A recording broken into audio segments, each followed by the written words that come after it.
Welcome back, brothers and sisters. I am Braden. This is Langley Outdoors Academy, the place where we not only talk about what's going on in the gun world, but also how we're going to fix it together.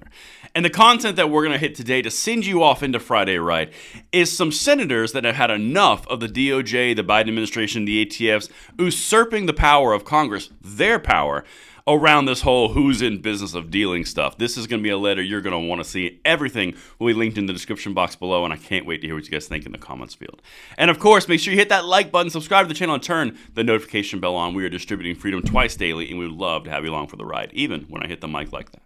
All right, my brothers and sisters, let's get into the goodness. I'm going to try to do this quickly because you have a Friday and a weekend rapidly approaching. Let me get the mic back in place. All right, let's get this. So here's the deal. GOP senators demand immediate withdrawal of DOJ's proposed gun control regulation. Now, this gun control regulation is the who's in business of selling a firearm. This is the most recent abuse of power by the ATF and the DOJ through the Biden administration. But listen to what they're saying, because as we go towards and get closer to the election cycle, you'll see more and more things put on record like this. Check this out. Senator Roger Marshall, Republican Kansas, and six other Republican senators submitted a letter to U.S. Attorney General Merrick Garland on Thursday, so this is yesterday, voicing their strong opposition to a new gun control rule proposed by the Department of Justice. Now, what they're about to go into is the key stuff that, in my opinion, is going to be cited in lawsuits going forward, because there's going to be lawsuits. I mean, FPC's bored right now. You're right, they aren't doing anything. Just kidding, they're kicking butt. But other groups, GOA, FPC, Second Amendment Foundation, they're all going to use this. Anyway, let's keep going. Quote, "This latest action by the Biden administration is yet another step in their campaign to attack law-abiding gun owners." The group of U.S. senators wrote into U.S. Attorney General Merrick Garland, who signed ATF's notice of the proposed rule on August 30th. Marshall and his colleagues further warned the rule will circumvent the U.S. Congress by working around passed and signed gun control legislation with administrative action, according to the letter. Does that sound familiar? I've said on this channel consistently since they started this whole tirade against our Second Amendment when Biden was inaugurated, they're going to go executive power. They're going to go executive bureaucracy because they could not do it legislatively. That's what we've seen in spades, and this is more of the same. You pull one of these cards out, whether it's the pistol brace rule, whether it's the frames and receivers rule, whether it's the who's in business rule, they're all stemming from the same source. The fact that ATF, through executive bureaucratic power called Chevron deference, can interpret existing law to make it whatever they want. One of these things falls. It all falls. And that is why we cover this so tightly, because they are using the administrative state to usurp Congress. The administration has stated its intent to move the U.S. as close to universal background checks as possible without additional legislation. But Congress has not authorized universal background checks, and the administration does not have the authority to impose this policy unilaterally. That's it.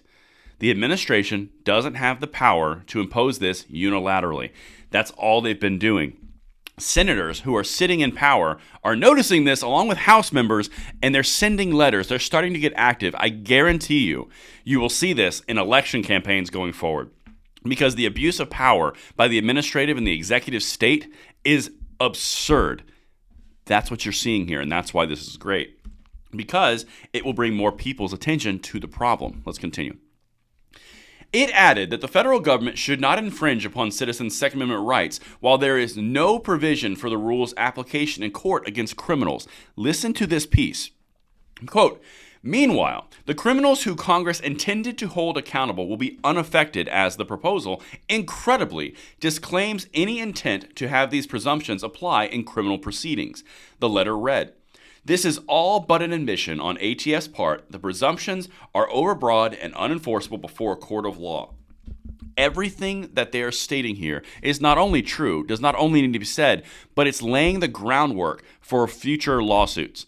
Because the first person that gets pinched in this, that's going to be cited. It's in their own intent. If you're not affecting criminals and the desired outcome is not criminals, that would mean you're only applying it to not criminals. So why are you targeting people who aren't criminals with new executive bureaucracy legislation for your own benefit politically? Just saying. This stuff that they're doing, while asinine, is going to be their unraveling in time. Last thing I got for you, this is a powerful step. Quote, make no mistake, Congress has not authorized the creation of a universal background check system, but that isn't stopping anti-Second Amendment ATF bureaucrats from trying to create that power for themselves. Not on my watch, Marshall told National Review in an email statement. Quote, these radical gun control activists are desperate to strip law-abiding gun owners of their rights. Democrats are weaponizing the Bipartisan Safer Communities Act and purposefully misinterpreting the bill's language to desperately push their anti-gun agenda. Our Second Amendment rights are under attack, he added. The Biden administration has openly admitted they plan to implement as much gun control as possible without congressional authorization. Are you picking up a theme here?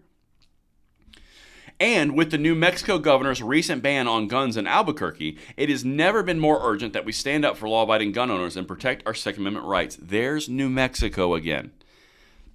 When we talk about the things that we talk about as the long-term implications, like the governor of New Mexico, which we hit really hard on this channel, this is why.